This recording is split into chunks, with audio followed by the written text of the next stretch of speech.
اگر آپ ادبی دنیا کے کاموں کو پسند کرتے ہیں اور ہماری مدد کرنا چاہتے ہیں تو نیچے دی ہوئی اکاؤنٹ ڈیٹیلز کے ذریعے کر سکتے ہیں۔ شکریہ۔ ڈھاک کے 3 پات، تصنیف حیدر۔ رات کے 12:15 بج رہے تھے۔ باہر تیز برسات ہو رہی تھی۔ بجلیوں کی دھاڑ پاڑ کے ساتھ ہی گھر میں لکڑیوں کی الماریاں اور کانچ بج رہے تھے۔ بعض دفعہ تو ایسی زبردست آواز آتی گویا بجلی بالکل ان کی عمارت سے باہر کے جنگلے پر ہی گری ہو۔ ایسے موسم میں وہ دونوں عورتیں باہر کی آوازوں سے بے پرواہ اپنی باتوں میں مگن تھیں۔ اکثر وہ بجلی کی تیز چمک سے چونک کر باہر کالے آسمان کو گھورتیں اور پھر واپس اپنی باتوں میں ڈوب جاتیں۔ دراصل وہ بھوت پریتوں، آسیبوں اور ماورائی قصوں کو یاد کر رہی تھیں۔ ان میں کچھ ان کی زندگی سے متعلق تھے اور کچھ کتابی۔ انہی کتابی قصوں میں ہوتے ہوتے روسی کہانی کار پشکن کی مشہور کہانی حکم کی رانی کا ذکر آیا، اور اس کہانی میں آنا فیدوتوونا کے کردار، اس کی شخصیت، قتل اور بھوت بن کر واپس آنے کی چرچا شروع ہوئی۔ مجھے اس عورت کا کردار بہت پسند ہے۔ وجہ یہ ہے کہ مزاج میں وہ کچھ میری دادی سے ملتی جلتی ہے، شاردا نے کہا۔ وہ ایک سانولی عورت تھی، قریب 40-42 برس کا سن تھا، مگر بدن کسا ہوا، ہونٹ ترشے ہوئے، گھنے کالے بال، چست سینہ اور لمبی گردن۔ وہ اس وقت ایک ہرے رنگ کا ٹی شرٹ پہنے تھی جو شانوں پر سے 2 دائروں کی شکل میں کٹا ہوا تھا، جہاں سے اس کے چمکتے ہوئے گول گول کندھوں کی ہڈیاں اور ان پر تنی ہوئی چکنی سانولی جلد نمایاں ہو رہی تھی۔ اس کی باتوں کا انداز خاصا تحکمانہ تھا۔ وجہ اس کی شاید یہ تھی کہ وہ شہر کے بڑے رئیسوں میں شمار ہوتی تھی۔ سب کچھ اب تک اس نے اپنے بلبوتے پر کیا تھا، مگر ایک بات جو دوسروں کی نظروں سے پوشیدہ تھی وہ یہ کہ اس کے جسمانی تعلقات کسی مرد کے بجائے ایک عورت کے ساتھ تھے، اور یہ دوسری عورت مریم تھی۔ مریم کی کہانی بھی دلچسپ تھی۔ اسے ایک 50 سالہ عیسائی اسکول ٹیچر سے بالکل اوائل جوانی میں محبت ہوئی تھی، مگر اس محبت میں وہ کچھ خاموش اور جھجکی ہوئی سی رہتی۔ عیسائی آدمی اس سے بہت محبت جتاتا تھا، لہٰذا اس محبت کا نتیجہ یوں نکلا کہ اچانک ایک روز گھر والوں کی نظر مریم کے بڑھتے ہوئے پیٹ پر پڑی۔ اس وقت مریم کی عمر یہی کوئی 16-17 سال کی رہی ہوگی۔ گھر والوں نے اسے بہت مارا پیٹا۔ باپ سختگیر مسلمان تھا، اس لیے یہ پتہ لگنے پر کہ مریم کو کسی عیسائی آدمی سے عشق ہے، اس نے اپنی بیٹی کو گھر سے باہر پھینک دیا۔ مریم در در کی ٹھوکریں کھاتی رہی۔ اسکول ٹیچر اس جرم کے ڈر کی وجہ سے پہلے ہی کہیں روپوش ہو چکا تھا، مگر اتفاق سے اسے ایک عیسائی عورت نے جو کہ نن تھی اور ایک مشنری میں کام کرتی تھی سہارا دیا۔ 5 مہینوں بعد مریم نے ایک مردہ بچے کو جنم دیا، مگر اسے اس بات کا زیادہ دکھ نہیں ہوا۔ عیسائی عورت نے مریم کی ادھوری پڑھائی مکمل کروائی اور بعد میں اس کا مذہب تبدیل کروا کر قریب 24 برس کی عمر میں جوزف نام کے ایک ادھیڑ عمر شخص سے اس کی شادی کروا دی۔ جوزف ویسے تو شریف آدمی تھا، مگر وہ جنسی عمل کے دوران مریم کو بہت ایذائیں دیتا تھا، رات بھر جگاتا، اس کی حالت پتلی کر دیتا، اسے مارتا پیٹتا اور صبح رو رو کر معافی مانگتا۔ یہ سلسلہ کئی دنوں تک چلتا رہا، مگر جب بات حد سے نکل گئی تو سال بھر کے اندر ہی اندر مریم بھاگ کر ایک دوسرے شہر چلی گئی۔ یہاں وہ اپنی سہیلی کی مدد سے پہنچی تھی۔ اس شہر میں وہ سب سے انجان تھی، اس لیے جس عورت کے یہاں رکی اسی نے اسے دنیا کے سرد و گرم سے واقف کرایا، شہر بھی گھمایا اور کام بھی دلوایا۔ نام وام اس کا کچھ پتا نہیں، مگر شاید وہی عورت مریم کی زندگی میں اس کی پہلی باضابطہ محبت بن گئی تھی۔ 2 سال تک وہ دونوں ساتھ رہے، مگر پھر اچانک کسی دن معلوم ہوا کہ اس عورت کو کوئی عجیب و غریب بیماری ہے، جس کے چلتے چند ہی دنوں میں اس کا انتقال بھی ہو گیا۔ اب مریم کی عمر قریب 27 برس تھی۔ اس نے اپنی مرحوم محبت کو زندہ رکھنے کے لیے 3 سال تک اسی شہر میں رہ کر کام کیا، مگر ایک رات دل پر ایسی اداسی کا غلبہ ہوا کہ وہ اگلے ہی دن اس شہر کو چھوڑ کر ایک پہاڑی مقام پر چلی گئی۔ وہاں اس نے اپنے جمع شدہ پیسوں سے اپنا چھوٹا سا کاروبار شروع کیا۔ یہ ایک چھوٹا سا ریستوراں تھا جو چائے ناشتے کے لیے مخصوص رکھا گیا تھا، اس لیے دن بھر کہر آلود پہاڑی فضاؤں میں آتے جاتے سیاح اس ریستوراں پر جمع ہوتے رہتے۔ نتیجہ یہ ہوا کہ 2 سال میں کاروبار اچھا خاصا چل پڑا۔ مریم نے بہت سوچ بچار کر کے نزدیک کے ایک پرانے ہوٹل کو قسطوں پر خرید لیا۔ اس کی ترقی اور موجودہ مالی حیثیت کے اعتبار سے اس کے پروجیکٹ پر ایک نیم سرکاری بینک نے اسے اچھا خاصا لون دے دیا، اور اس طرح وہ کھنڈر نما ہوٹل سیاحوں کے ٹھہرنے لائق بنا دیا گیا۔ اس ہوٹل میں قریب 20-22 کمرے تھے۔ نئے شادی شدہ جوڑے سے لے کر غیر ملکی سیاح سبھی یہاں ٹھہرنے لگے، اور کبھی کبھی تو اسکولوں کالجوں کے طالب علموں کا کوئی گروپ جب ادھر کا چکر لگاتا تو اس کے وارے نیارے ہو جاتے۔ دیکھتے دیکھتے ایسی کچھ تنظیموں سے اس کا رابطہ ہو گیا جو مختلف شہروں سے سیاح بٹور کر لاتے اور اس کے ہوٹل میں ان کے قیام کا انتظام کرواتے۔ مزید 3 برسوں میں نہ صرف اس کا سارا قرض ادا ہو گیا، بلکہ اب وہ ایک اور ہوٹل خریدنے کا ارادہ کر رہی تھی۔ قریب 30-40 افراد کا عملہ ہوٹل اور ریستوراں کو ملا کر کل وقتی یا جز وقتی طور پر اس کے یہاں ملازم تھا۔ اتنے برسوں میں کبھی بھی مریم نے اپنے گھر والوں سے دوبارہ بات نہیں کی تھی۔ بہت سے لوگوں کو اس کا مذہب بھی پتہ نہیں تھا۔ وہ ایسی خاص مذہبی تھی بھی نہیں۔ نہ اس کے ریستوراں اور ہوٹل میں کوئی ایسی مورتی یا تصویر تھی جس سے اس کے مذہب کا کوئی اندازہ لگایا جا سکتا۔ البتہ وہ پڑھنے کی بہت شوقین تھی۔ گورا چٹا رنگ تھا، بدن چھریرا، بال ہلکے سنہری مائل، ہونٹ گہرے گلابی، اور پچھلے کئی برسوں سے پہاڑی مقام پر ایک یوگا کلاس میں مستقل جانے کے سبب اس کے چہرے اور بدن کی جلد بالکل تنی اور چمکدار تھی۔ اب سوال یہ ہے کہ 2 مصروف ترین عورتیں اس وقت اس عمارت کے اکیلے کمرے میں کیسے اکٹھا ہو گئی تھیں۔ بات یہ تھی کہ پہلی دفعہ شاردا سے مریم کی ملاقات ایک معمولی سے جھگڑے کے سبب ہوئی تھی۔ شاردا کسی بات پر خفا ہو کر ہوٹل کے مینیجر کو بلانے پر رات کے 2:30 بجے اڑ گئی تھی۔ جب مریم، جو کہ اپنے ہوٹل کی مینیجر بھی تھی، تڑکے 6 بجے وہاں پہنچی تو اسے پتا لگا کہ کمرہ نمبر 11 میں جو خاتون ٹھہری تھی وہ کمرے کی حالت سے خوش نہیں تھی۔ چنانچہ فی الوقت ان کا روم بدلوا دیا گیا ہے، مگر وہ آپ سے ملاقات کرنا چاہتی ہیں۔ دھڑکتے ہوئے دل کے ساتھ مریم اس عورت سے ملی، کیونکہ ایسا اور اتنا ناخوشگوار واقعہ پہلے کبھی پیش نہیں آیا تھا۔ اس لیے اس کے دل میں خوف اور ایک نئے تجربے کا احساس شور مچا رہا تھا۔ لیکن جب تک وہ شاردا سے ملی، شاردا کا غصہ ٹھنڈا ہو چکا تھا۔ پہلی نظر کی محبت پر یقین کم ہی ہوتا ہے، مگر ایسا نہیں کہ یہ چیز دنیا میں ناپید ہے۔ بہت سے ایسے لوگ ہیں جنہیں پہلی بار دیکھنے پر دل اتنی زور سے دھڑک اٹھتا ہے جیسے اچھل کر حلق میں آ بیٹھا ہو۔ بعض دفعہ ایسی محبتوں کی عمر بس اسی لمحے تک محدود رہ جاتی ہے، مگر ایسا بھی ہوتا ہے کہ یہ پہلا خوف میں ڈوبا ہوا خوشی سے بھرپور لمحہ زندگی کے آخری چھوڑ تک ساتھ ساتھ چلا آئے، خاص طور پر تب جب ایک ہی وقت میں 2 دل اچھل کر حلق میں آ بیٹھے ہوں۔ اس سے پہلے کہ شاردا کچھ کہتی، مریم نے اس کا ہاتھ پکڑ لیا، برابر میں بٹھایا اور آنکھوں میں آنسو بھر کر اپنی زندگی کی ساری روداد اسے ایک ہی سانس میں سنا دی۔ اس بات نے ان دونوں کا رشتہ اور گہرا کر دیا۔ وہ دونوں ہی عورتیں اپنا اپنا کاروبار چلا رہی تھیں۔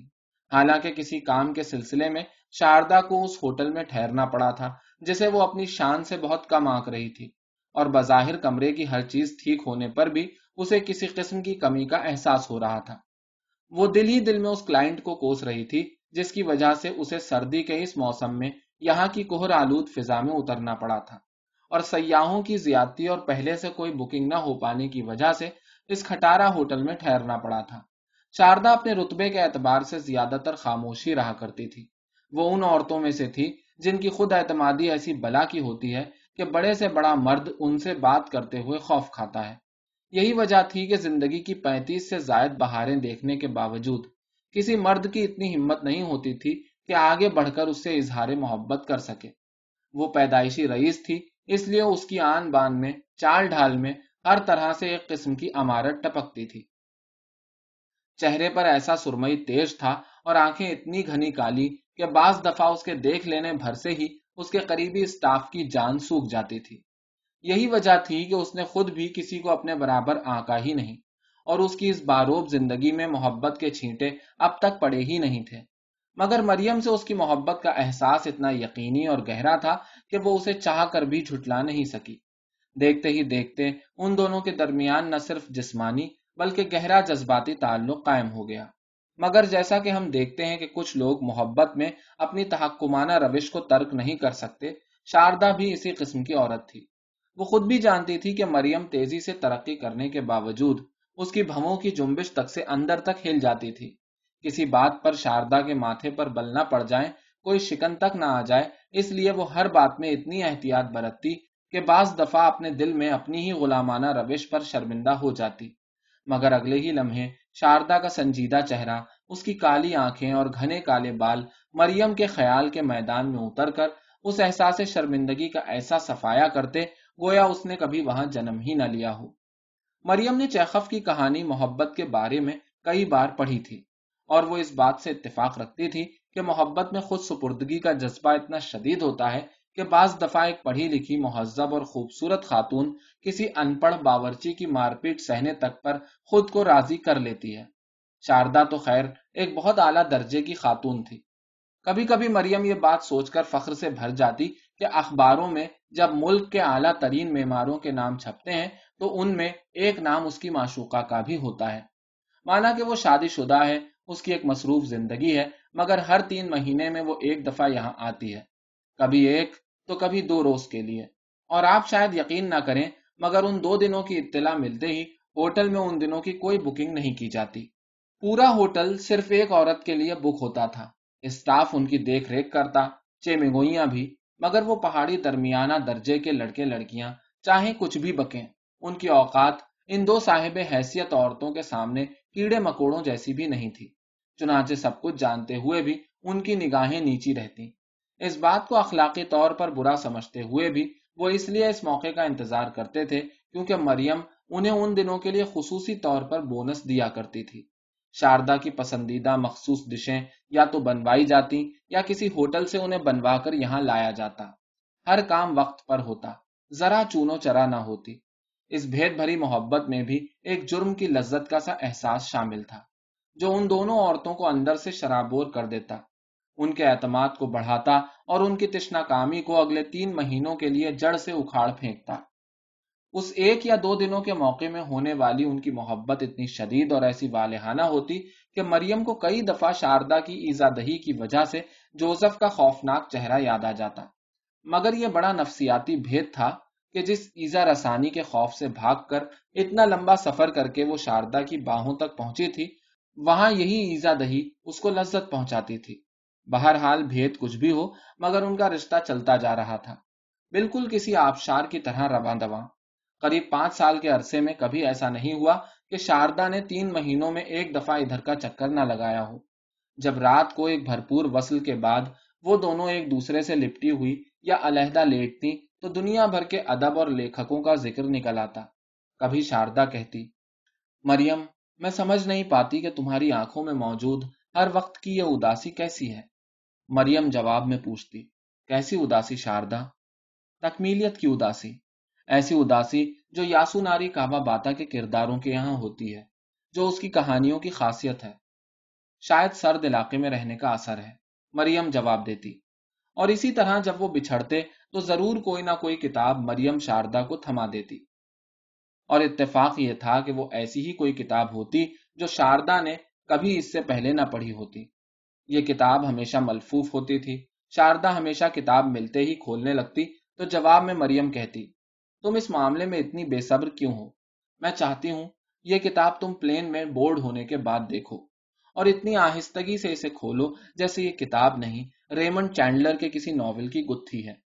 اور جواب میں شاردا مسکرا دیتی۔ اس بار شاردا کے آنے سے پہلے ہی ایک وبائی مرض پورے ملک کو دھیرے دھیرے اپنی لپیٹ میں لے رہا تھا۔ جولائی کا موسم آتے آتے ایک طرف زوروں کی برساتیں شروع ہونے والی تھی، دوسری طرف ایسی سنگن تھی کہ پورے ملک میں لاک ڈاؤن لگنے والا ہے۔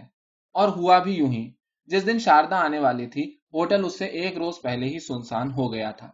قریب 2 کمروں میں لوگ ٹھہرے ہوئے تھے، مگر سرکاری ہدایتوں کے مطابق ان سے بھی اگلے روز تک ہوٹل خالی کرنے کی درخواست کی گئی، اور پورے ہوٹل کو جراثیم کش کیمیکل کی مدد سے صاف کرنے کا کام ہوا۔ شاردا کی آمد والے دن صبح سے ہی ہلکی ہلکی برسات ہو رہی تھی۔ طے یہ ہوا تھا کہ شاردا اس بار 3 روز رکے گی، اور مریم کے اصرار پر یہ بات گزشتہ ملاقات پر ہی طے ہو گئی تھی۔ چنانچہ جب شاردا پہنچی تو اس روز یوں ہی ہوٹل خالی ہو چکا تھا۔ باہر نو روم کا بورڈ تو لگا ہی دیا گیا تھا، ساتھ ہی ساتھ اسٹاف کے بھی اب چند لوگوں کو چھوڑ کر باقی کو چھٹی دے دی گئی تھی۔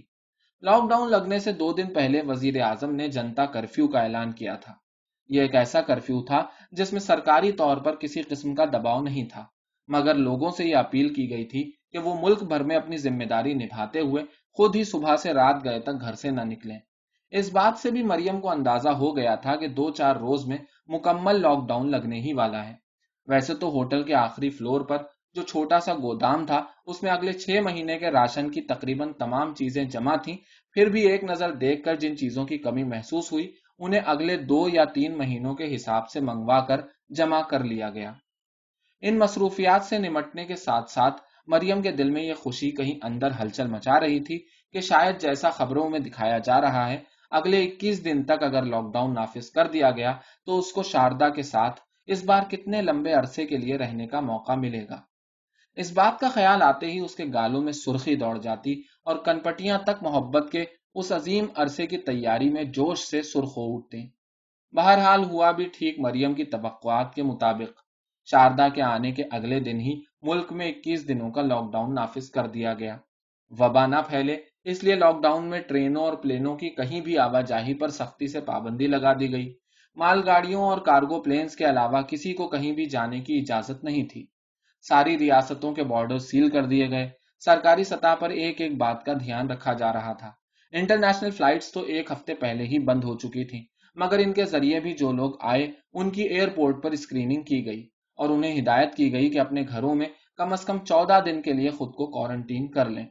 وائرس چونکہ نیا نیا تھا اس لیے سوشل میڈیا کے ذریعے بہت سی افواہیں بھی گرم ہو رہی تھیں۔ ادھر شاردا کو بھی معاملے کی مکمل جانکاری تھی۔ اتنا سب کچھ ہونے پر بھی اس نے مریم سے ملنے کا ارادہ ترک نہیں کیا تھا۔ وہ بھی اس بات کی وجہ سے دل ہی دل میں کہیں مسکرا رہی تھی کہ ان دونوں کو پہلی بار ایک دوسرے کے ساتھ لمبے وقت تک رہنے کا موقع میسر آئے گا۔ اس کے شوہر نے بھی اس بار، جس کے ساتھ اس کے رشتے کی ناچاقی بہت پرانی تھی، اسے ایسے وقت میں جانے سے روکنا چاہا، مگر وہ نہیں رکی۔ حالانکہ وہ اور اس کا شوہر اب علیحدہ رہتے تھے، مگر پھر بھی جتنا زور وہ فون پر ڈال سکتا تھا، اسے جتنا سمجھا سکتا تھا، اس نے کوشش کر کے دیکھ لی، مگر شاردا نے اس کی ایک نہ سنی۔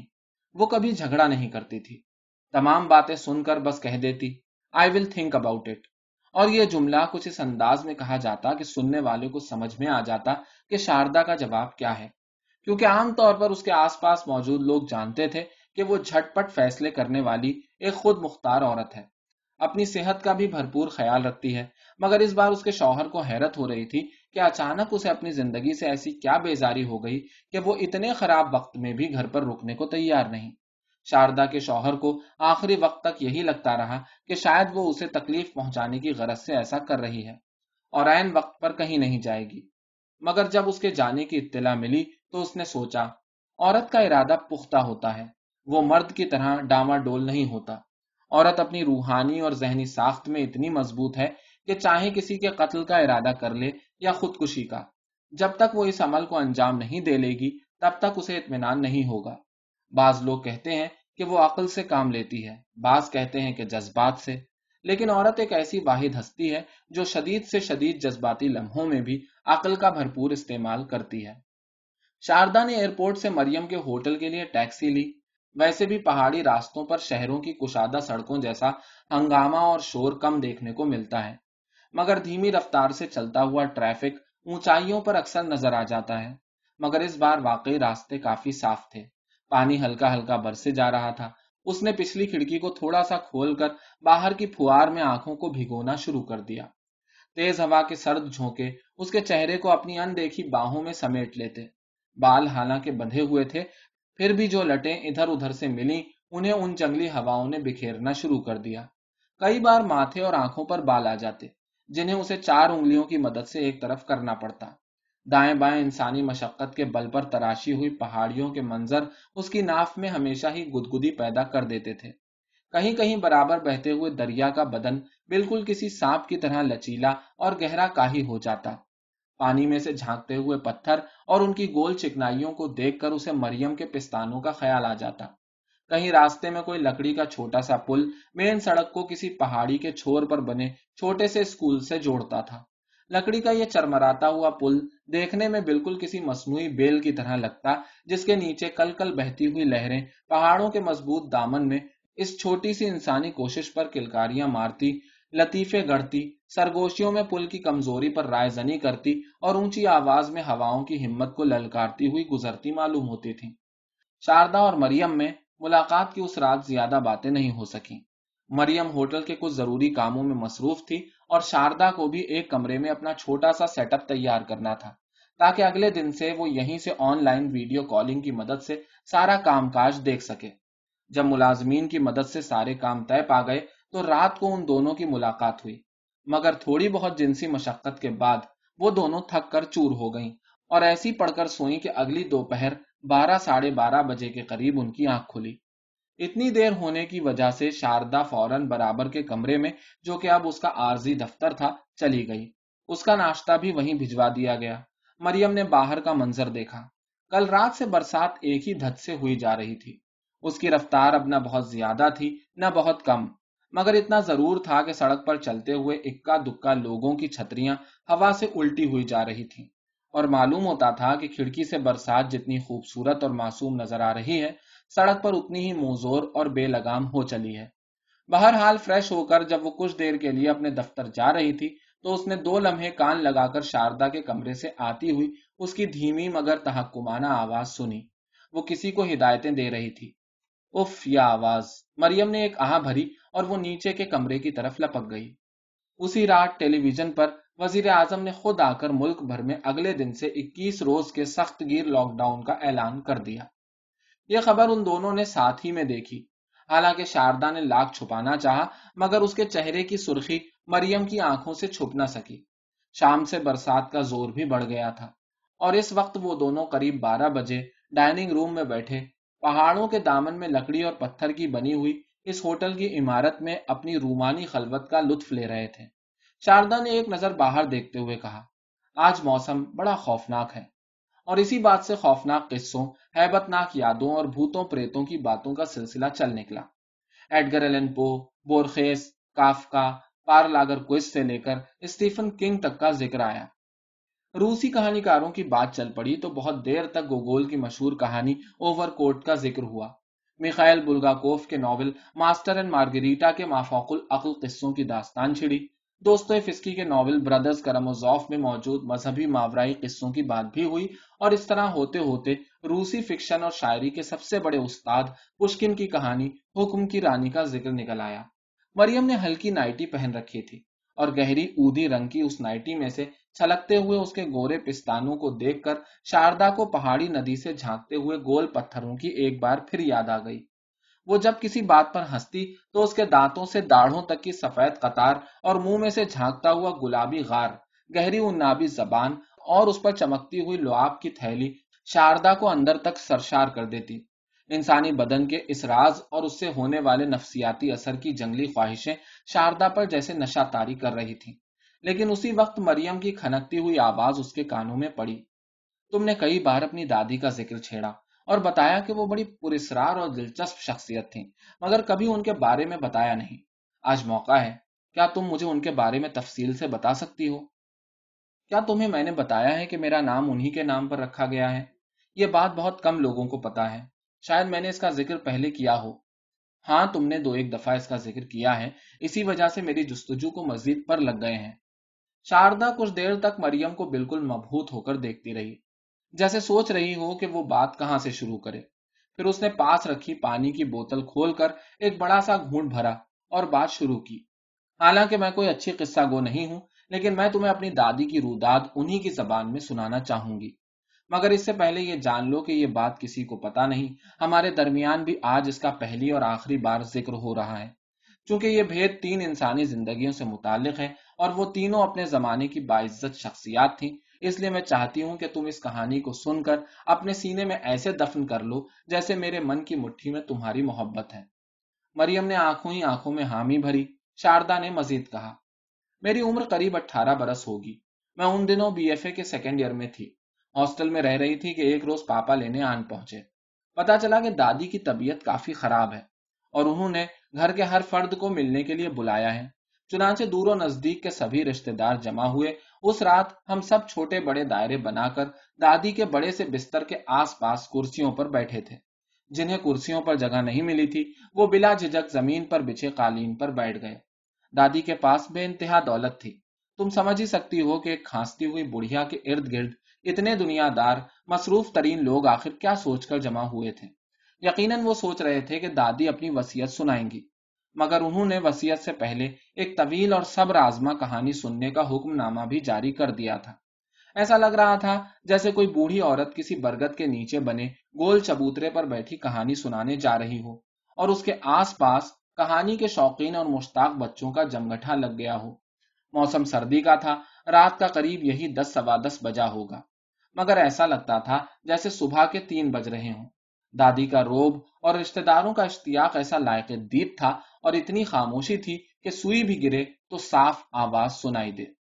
ادھر باہر سردی میں کوئی پنچھی چیختا ہوا گزرا، اور ادھر دادی کے لب گویا ہوئے۔ تم سب لوگ جانتے ہو کہ میں نے اپنی زندگی نہایت کھرے اصولوں پر بتائی ہے۔ روپے پیسے کی فراوانی ہونے کے باوجود مجھے ان سے کبھی اتنی محبت نہیں رہی کہ میں انہیں کلیجے سے لگا کر رکھتی۔ پیسہ ویسے بھی انسانی زندگی کا آخری مقصد نہیں ہو سکتا، جیسا کہ میرے بابا کہتے تھے۔ وہ صرف انسانی سہولتوں کو بڑھاتا ہے۔ اصل چیز ہے انسان کا خوش رہنا۔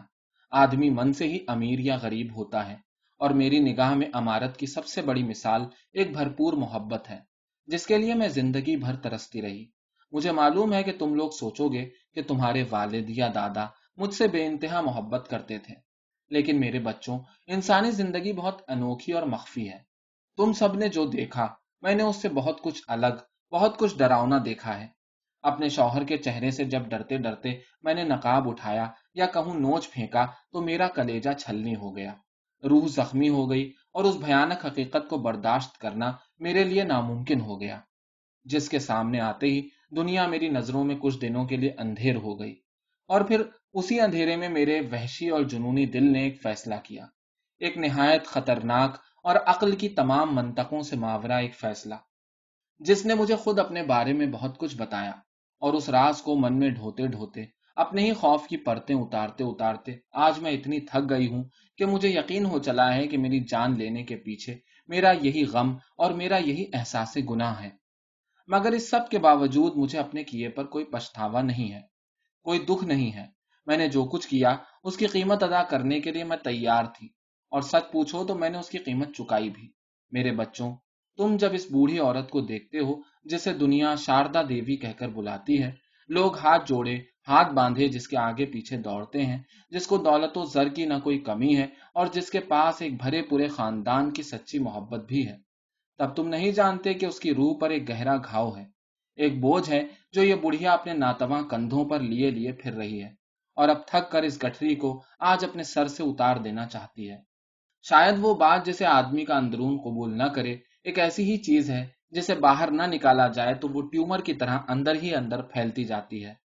حالانکہ اب بہت دیر ہو چکی ہے، لیکن پھر بھی تھوڑی دیر خاموش رہ کر انہوں نے پھر کہنا شروع کیا۔ میں چاہتی ہوں کہ تم سب میری اس بیماری کے بارے میں جان لو، شاید یہ بات تمہاری زندگیوں میں کبھی اور کہیں کام آ سکے۔ یہ غالباً 1951 کے آس پاس کی بات ہے۔ میری عمر اس وقت یہی کوئی 35 برس کی رہی ہوگی۔ تب تک میری شادی نہیں ہوئی تھی۔ میں ان دنوں کی ان بے حد غیر معمولی خواتین کی فہرست میں شمار کی جا سکتی تھی جو نہ صرف بیرون ملک اعلیٰ تعلیم حاصل کر کے آئی ہوں، بلکہ اب اپنے والد کے ساتھ مل کر ملک بھر میں پھیلا ہوا اپنا کاروبار سنبھال رہی ہوں۔ اس وقت تک ہم نے کوئلے اور پتھروں کے کاروبار میں ہاتھ نہیں ڈالا تھا۔ ہمارا کاروبار مختلف قسم کی لکڑیوں کی سپلائی پر منحصر تھا، اور ساتھ ہی ساتھ بہت سے کپڑوں کے کارخانے اور کچھ حد تک نئی نئی پولٹری فارمنگ بھی ہم نے شروع کی تھی۔ ایسا نہیں تھا کہ میرے لیے لڑکوں کے رشتے نہ آتے ہوں، مگر میں انہیں کسی نہ کسی بہانے سے نظر انداز کر دیتی تھی۔ بابا نے کبھی کوئی زور زبردستی نہیں کی، باقی لوگوں نے بھی دباؤ نہیں ڈالا۔ میں اکثر لوگوں سے چھپ چھپا کر انگریزی، ہندی اور اردو کی رومانی کہانیاں پڑھا کرتی تھی۔ کچھ پرانے ہندی اردو ڈائجسٹ تو شاید اب بھی میری ذاتی لائبریری میں تمہیں مل جائیں گے، جنہیں بند ہوئے ایک مدت ہو گئی ہے۔ انہی کہانیوں کا اثر تھا کہ میری زندگی میں محبت کی کمی کا احساس بہت بڑھ گیا۔ میرے پاس سب کچھ تھا، وسائل بھی، لوگ بھی، مگر کوئی ایسا شخص آس پاس نظر نہ آتا جس سے میرے دل کی وابستگی ممکن ہو۔ اور پھر ایک روز تمہارے دادا سے میری ملاقات ہوئی۔ شاید تم سبھی لوگوں کو علم ہو کہ تمہارے دادا یا والد مجھ سے قریب 2 یا 3 سال چھوٹے تھے۔ انہیں ان کے والد کے ساتھ میرے دور کے ایک چچا لے کر آئے تھے۔ معلوم ہوا کہ وہ لوگ شرنارتھی ہیں، 2 سال پہلے لاہور سے لٹ پٹ کر بھارت آئے ہیں، اور اسی بیچ جو سرمایہ ان کے پاس تھا اسے اپنے آبائی کام میں لگا کر اور دوسروں سے قرض لے لوا کر انہوں نے اپنے پرانے کام کے لیے جو پیسہ جمع کیا تھا وہ ختم ہو چکا ہے، اور اب ایک طرف قرض دار پیچھے پڑے تھے تو دوسری طرف کھانے کے بھی لالے ہو گئے تھے۔ تمہارے پردادا کی حالت بہت غیر تھی۔ میں نے جب انہیں پہلی بار دیکھا تو ان کی حالت واقعی نازک تھی۔ پتلے دبلے شریر کے مالک تھے، ایک پھٹا ہوا کرتا پہنے تھے، آنکھیں حالات کے بوجھ اور تقسیم کی بے وقت مار سے تھکن آلود اور ماتھا شکن زدہ تھا۔ البتہ تمہارے دادا کی آنکھوں میں دکھ بھی تھا اور اس سے لڑنے کا عزم بھی، لیکن جو خاص بات تھی وہ یہ کہ جوانی کی اس دربدری نے انہیں بے حد وجیح بنا دیا تھا۔ ان کے گورے ماتھے پر ایک چھوٹی سی لٹ تیر رہی تھی جسے وہ بار بار اپنی پیشانی سے ہٹاتے، مگر وہ ضدی لٹ دوبارہ وہیں آن پہنچتی۔ کمرے میں اس وقت ان دو لوگوں کے علاوہ میرے والد، وہی دور کے چچا اور میں موجود تھی۔ میرے والد تمہارے پردادا کو سمجھا رہے تھے کہ انہوں نے غلط وقت پر غلط کام کے لیے پیسہ بازار سے اٹھا لیا ہے۔ ان لوگوں کا کام دفتر کے فرش پر جمانے والے پتھروں کی خرید اور بکری کا تھا۔ اس کے علاوہ وہ ان پتھروں کو فکس بھی کرواتے تھے، مگر ظاہر ہے کہ ملک نے ابھی ابھی بٹوارے جیسا عظیم نقصان سہا تھا۔ چوٹ کھائے زخمی اور لہو لہان بزنس اپنی اپنی کمر سیدھی کر رہے تھے۔ ایسے میں کس شخص کے پاس اتنا فالتو پیسہ تھا کہ دفتروں کے فرش ٹھیک کرواتا پھرے؟ تم لوگوں کو شاید ہنسی آئے، مگر اس زمانے میں جب کبھی میں دہلی کے اس روڈ پر جسے آج منٹو روڈ کہتے ہیں اور بامبے کے اس مقام پر جسے باندرا کہا جاتا ہے گزرتی تو دیکھتی کہ سڑک سے لپٹے یا سمندر کے کنارے کنارے بہت سے ٹیبل کرسی ڈالے ہوئے لوگ اپنی چھوٹی چھوٹی کاروباری تختیاں لگائے بیٹھے ہوتے تھے۔ بازوں کے پاس تو کرسی بھی نہ ہوتی۔ آج ان میں سے کئی بڑی کمپنیاں بن چکی ہیں۔ وہ ایک انقلابی وقت تھا، خون میں ڈوبا ہوا انقلابی وقت، ایسا وقت جو تاریخ بناتا ہے، تاریخ لکھتا ہے۔ میرے والد ایک گھاگ بزنس مین تھے، چنانچہ انہوں نے تمہارے دادا پر دادا کی کوئی بھی مدد کرنے سے ہاتھ اٹھا لیا، مگر ایک آخری مشورے کے لیے مجھے بھی بلوایا گیا تھا۔ میں چپ چاپ بیٹھ کر اپنے والد کی باتیں سنتی رہی۔ اس دوران کئی بار میں نے اس جوان کو دیکھا جو سامنے کی کرسی پر بیٹھا ہمارے عالیشان دفتر کے کمرے کی ایک ایک چیز کو دیکھ رہا تھا، مگر اس کی آنکھوں میں کوئی روب نہیں تھا، بلکہ ایک قسم کی نوسٹیلجک لہر تھی۔ شاید ایسا ہی کمرہ انہوں نے لاہور کی مارکاٹ میں گنوا دیا تھا۔ اچانک مجھے لگا جیسے سامنے والی کرسی پر بیٹھا وہ جوان میری طرف دیکھ رہا ہے۔ ہماری نظریں ملی اور ایک دم سے اپنی پڑھی ہوئی تمام رومانی کہانیوں کا فلیش بیک میری آنکھوں میں اوپر سے نیچے کسی ریل کی صورت بہنے لگا، اور اس ایک پل میں نے فیصلہ کر لیا کہ یہی شخص میرا ہمسفر بن سکتا ہے۔ چنانچہ جب مجھے مشورے کے لیے لب کشا ہونے کا موقع ملا تو میں نے ان لوگوں کے سامنے ایک تجویز رکھی، کیوں نہ جب تک حالات ٹھیک ہوں وہ ہمارے کام میں ہماری مدد کریں، اور جب چیزیں بہتر ہونے لگیں تو ہم ان کے پتھروں کے کاروبار میں پیسہ لگا دیں، جسے بعد میں وہ اپنی سہولت سے لوٹاتے رہیں۔ مجھے یاد ہے جب میں یہ تجویز سنا رہی تھی تو میرے والد زیر لب مسکرا رہے تھے۔ وہ شاید میری آنکھوں کی چمک سے میرا ارادہ بھانپ گئے تھے۔ اس تجویز کو مکمل سننے کے بعد جب تمہارے پردادا کشور گپتا نے میرے والد کی طرف سوالیہ نظروں سے دیکھا تو انہوں نے ایک زوردار قہقہا مارتے ہوئے کہا، بھائی اس دفتر میں جو بھی فیصلہ ہوتا ہے اس پر آخری مہر ہماری شاردا بٹیا ہی لگاتی ہے۔ اگر آپ کو تجویز پسند ہے تو کل تک ضرور بتا دیں۔ ظاہر ہے ان لوگوں کے پاس ہماری تجویز قبول کرنے کے سوا کوئی دوسرا راستہ نہیں تھا، اور اس طرح تمہارے دادا اور میری قربت کا ایک مستقل وسیلہ بن گیا۔ ہم کام کے سلسلے میں اکثر دوسرے شہروں میں بھی جاتے، وقت گزاری کرتے، مختلف جگہوں پر رکتے۔ مجھے تمہارے دادا کی مسکراہٹ بہت پسند تھی، سو میں نے ہر ممکن کوشش کی کہ وہ مسکراہٹ قائم رہے۔ مجھے اس اعتراف میں کوئی برائی محسوس نہیں ہوتی کہ اس مسکراہٹ کے لیے میں نے خود پر ظلم کیے، جبر کیے۔ 1 ڈیڑھ سال میں ہی ہم نے تمہارے پردادا کے اصرار پر ان کے پتھروں کے کام کے لیے انہیں نہ صرف پیسہ دیا بلکہ اپنے کئی آشنا بزنس مین افراد سے ذاتی طور پر درخواست کی کہ وہ اپنے دفتر کا کام انہی کی کمپنی سے کروائیں۔ نتیجے کے طور پر مزید 1 سال میں ان کا کام بھی چل پڑا۔ تمہارے پردادا خوددار آدمی تھے، انہوں نے پہلی فرصت میں اپنا قرض اتارنا شروع کر دیا، اور جب وہ میرے بابا کے پاس قرض کی پہلی قسط لے کر آئے تو میرے بابا نے رقم لینے سے انکار کر دیا اور ان کے سامنے میری اور تمہارے دادا کی شادی کی تجویز رکھی۔ تمہارے پردادا کو میں پسند تھی، مگر میری اتنی آزادہ روی انہیں شاید قبول نہیں تھی۔ وہ لاہور کے پرانے بنیا خاندان سے تعلق رکھتے تھے، جہاں پردے کی روایت تقسیم کے وقت سے کچھ پہلے تک ایلیٹ طبقے کے یہاں بھی بدستور جاری تھی۔ ان کے گھر کی عورتیں بھی زیادہ پڑھی ہوئی نہیں تھیں، لیکن اس کے باوجود انہیں اس میں یہ فائدہ بھی نظر آیا کہ میں اپنے بابا کی اکلوتی اولاد تھی، اور میرے ساتھ اپنے بیٹے کی شادی کرا دینے کا مطلب یہ تھا کہ انہیں بیٹھے بٹھائے بہت ساری دولت ہاتھ آ جاتی۔ حالانکہ وہ بہت لالچی آدمی نہیں تھے، مگر موقع پسند ضرور تھے۔ چنانچہ میری شادی اس طرح تمہارے دادا اشون گپتا سے ہو گئی۔ شادی کے چند برسوں میں کئی بڑی تبدیلیاں ہوئیں۔ اشون کی والدہ کا انتقال تو پہلے ہی ہو چکا تھا، ان کے والد بھی اب کافی بیمار ہو گئے تھے۔ انہیں دق کا مرض لاحق ہو گیا تھا اور وہ خون کی الٹیاں کرتے تھے۔ میں اپنے دن رات بھول کر ان کی خدمت میں لگ گئی، لیکن میری محنتیں کارگر ثابت نہ ہوئیں، اور قریب 2 مہینوں کی شدید تکلیف سہنے کے بعد تمہارے پردادا کا انتقال ہو گیا۔ ابھی میں اس انتھک محنت سے چور ہو کر کمر بھی نہ ٹکانے پائی تھی کہ خبر آئی کہ میرے والد کی اچانک ایک پلین کریش میں موت ہو گئی ہے۔ میرے لیے مشکل تھا کہ میں اپنے اس صدمے سے خود نڈھال ہو جاؤں یا پھر اشون کو سنبھالوں، جس نے اپنے اس باپ کی شفقت کو ہمیشہ کے لیے کھو دیا تھا، جس کے ساتھ کنکروں پتھروں پر چل کر اس نے لاہور سے دلی تک کا سفر کیا تھا، جس کے خاندان کی آخری نشانی صرف اس کے والد ہی تھے۔ اس کی 2 بہنیں راستے میں ہی فسادیوں نے اغوا کر لی تھی، اور اب ان کے بارے میں کسی کو کوئی خبر نہ تھی کہ وہ کہاں ہیں۔ اسی طرح میرے والد کا غم بھی کچھ کم نہ تھا، جنہوں نے اپنی آخری سانس تک میری خواہشوں کا ہمیشہ خیال رکھا۔ اس دور میں جب کسی عورت کی آزادی کی بات کرنا تک جرم تھا، انہوں نے سماج اور پریوار سے لڑ کر مجھے نہ صرف پڑھایا لکھایا، بلکہ میری شادی تک میری مرضی سے کی، اور سارا کاروبار، دھن دولت جائیداد میرے نام کر کے ایک طیارے کی لپٹوں میں ڈوب کر اپنی جان گنوا دی۔ میں نے ہر حال میں اپنے شوہر کی محبت کو ترجیح دی اور غم چھپا کر اس کی دلجوئی کرتی رہی۔ باپ کی موت کے بعد قریب 2 برس تک اس کی یہ حالت تھی کہ وہ کسی کام کاج کے لائق نہ تھا۔ پہلے غم سے اس کی حالت بری رہی، پھر وہ شراب نوشی میں ڈوب گیا، اور اس کے بعد اس کی بغلوں میں پھڑیاں نکل آئیں، ٹانگیں بھی جواب دے گئیں۔ مجھے دفتر اور گھر کا سارا کام کاج دیکھنا ہوتا تھا۔ میں صبح اٹھتی، اس کی خدمت پر مامور نرسوں کو ہدایتیں دیتی، اس کے لیے خود ناشتہ بناتی، اسے پیار سے کھلاتی، اس سے میٹھی میٹھی باتیں کرتی، برا وقت گزرنے کی تسلی دیتی، کاروبار کے ٹھیک چلنے کا یقین دلاتی، حساب کتاب سمجھاتی، اور اکثر خود بغیر ناشتہ کیے ہی دفتر پہنچ جاتی۔ وہاں پہنچ کر مختلف قسم کی میٹنگز اور موٹی موٹی فائلیں میرا انتظار کرتی تھیں۔ کبھی سائٹ وغیرہ پر جانا ہوتا، کوئی جھگڑا چکانا ہوتا، تو ایسے میں کوئی دور و نزدیک ایسا نہیں تھا جس پر میں کمپنی کے ان کاموں کی خاطر بھروسہ کر سکتی۔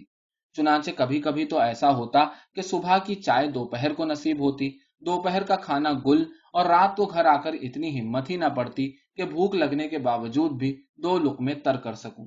مجھے یاد ہے ایک دفعہ میں کس بری طرح چکر کھا کر دفتر کی سیڑھیوں پر گر پڑی تھی، مگر میں نے اپنی طبیعت کی خرابی اور صحت کی بحالی کا دھیان نہ رکھتے ہوئے بس اپنے شوہر اور دفتر کی ذمہ داریوں میں خود کو غرق کر دیا۔ اس کا نتیجہ یہ ہوا کہ میرے شوہر کی عدم توجہی سے جو کاروبار نقصان اٹھا رہا تھا، اب وہ پھر فائدے کے رخ پر آ گیا۔ 2 سال اسی کشمکش میں گزرے۔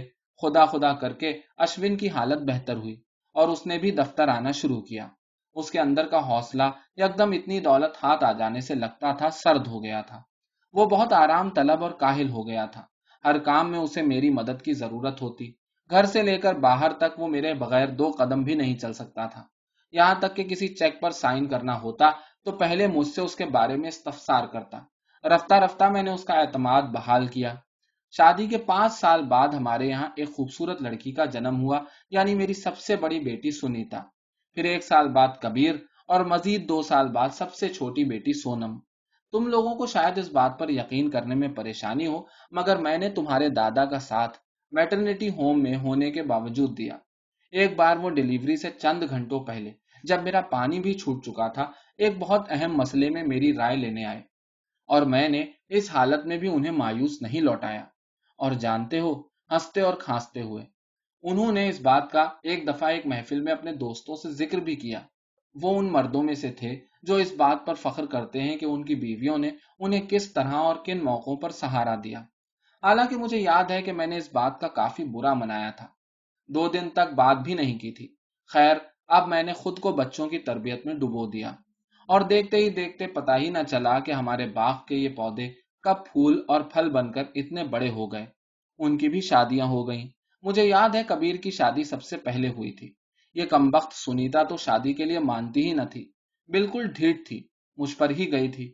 کبیر کے لیے جس پہلے گھر کا رشتہ آیا وہ بہت مہذب لوگ تھے، اس لیے میں نے ان سے 2 ملاقاتوں میں ہی یہ فیصلہ کر لیا کہ کبیر کی شادی اسی گھر میں ہوگی۔ ونیتا بڑی اچھی بہو بھی ثابت ہوئی۔ وقت اور گزرا اور دیکھتے ہی دیکھتے کب سنیتا اور سونم کی شادی ہو گئی پتہ ہی نہ چلا۔ میری عمر اب 72-73 کے قریب پہنچ چکی تھی۔ میرے بچوں، اب تک کی اس پوری زندگی میں نے 3 نہیں 4 بچوں کو پال پوس کر اپنے پیروں پر کھڑا کیا تھا۔ ہاں، تمہارا دادا، نانا یا باپ بھی میرے بچے کی ہی طرح تھا۔ ابتدا سے لے کر اب تک میں اس کی آنکھوں میں ایک خلا دیکھتی تھی۔ ان آنکھوں میں چمک تھی، حوصلہ تھا، رنگ تھے، مگر وہاں ایک محرومی اور اداسی کی ایسی جھلک بھی تھی جس نے میرے دل سے ایک اننت اور اٹوٹ رشتہ بنا لیا تھا۔ میں نے اپنے شوہر کی اس اداسی کو ہمیشہ ختم کرنے کے جتن کیے تھے۔ ہر بار جب میں ان اداس آنکھوں کو دیکھتی تو وہ معصوم چہرہ ایک میٹھا سوال بن کر میرے من کو چھیدتا ہوا گزر جاتا۔ میں اس سوال کو حل کرنے میں لگ جاتی۔ جب تک اس کا جواب ملتا، پتہ نہیں کون سی کائنات سے تمہارا دادا پھر ایک نیا سوال اپنی آنکھوں میں سمیٹ لاتا اور میری نئی جدوجہد شروع ہو جاتی۔ ہاں، میں نے اس کے ساتھ بہت اچھا وقت بتایا تھا، بہت سی خوشگوار راتیں کاٹی تھی۔ ہماری تنہائی میں پرخلوص اور سچی محبت تھی، محبت جو دنیا کا سب سے عظیم جذبہ ہے، محبت جس کی آستین پر سر رکھتے ہی سکون کی ایسی کومل دھاریاں نکل کر اپنی آغوش میں لے لیتی ہیں کہ ایسی خوشگوار نیند تو شاید دنیا کی کسی نشہ آور دوا سے بھی ملنا ممکن نہیں۔ تمہارے دادا کی مسکراہٹ، اف، وہ قاتل، جان لیوا اور دھیمی ہنسی جو میرے پرانوں تک کو نچوڑ دیتی تھی۔ میرے اندر، کہیں بہت اندر، ایک لاوا ابلتا رہتا تھا۔ میرا جی چاہتا تھا کہ میں اس شخص کو اپنے من کے کہیں اتنے بھیتر چھپا لوں کہ اس کا سراغ ملنا کسی خدا اور کسی خدائی کے بس کی بات نہ ہو۔ تمہارے دادا نے ایک روز لاہور سے دلی پہنچنے پر یہاں موجود کسی ربڑی والے کا ذکر کیا۔ انہوں نے بتایا کہ جب وہ لوگ تھکے ہارے، زخمی پیروں اور بوجھل دلوں کے ساتھ دلی کی سرزمین پر پہنچے تو کئی دن کے بھوکے تھے۔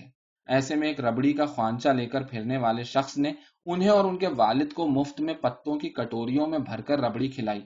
تمہارے دادا بتاتے تھے کہ آج بھی اس کی دور تک جاتی ہوئی آواز ان کے کانوں میں گونجتی تھی۔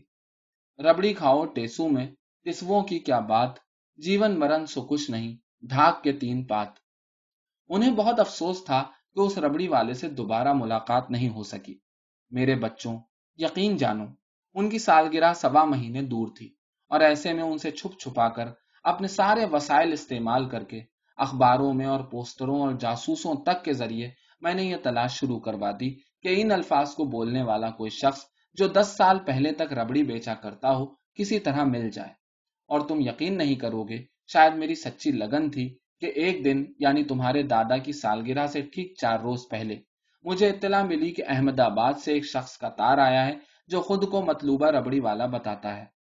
میں نے اس دن سچے من سے بھگوان کا شکر ادا کیا اور فوراً اس شخص کو دلی بلانے کے انتظامات کروائے، اور سالگرہ کے روز جب میں نے تمہارے دادا سے اس کی ملاقات کروائی تو ان کی آنکھیں خوشی سے چھلک پڑیں۔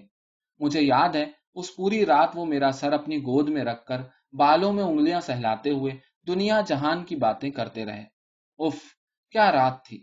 ایسا لگتا تھا زندگی ٹھہر گئی ہے۔ میں جس محبت کی تلاش میں اتنے عرصے تک سرگرداں رہی تھی، لگتا تھا وہ مجھ پر مہربان ہو کر اس وقت ان کی انگلیوں میں اتر آئی ہے۔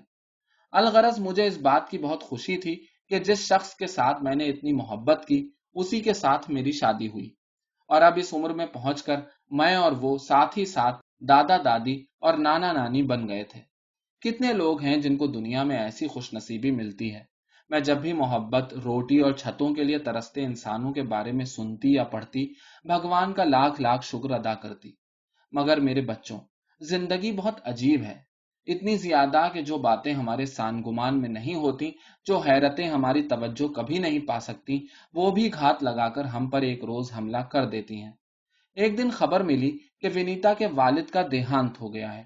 اس کی ماں اپنے پتی سے قریب 20 سال چھوٹی تھی۔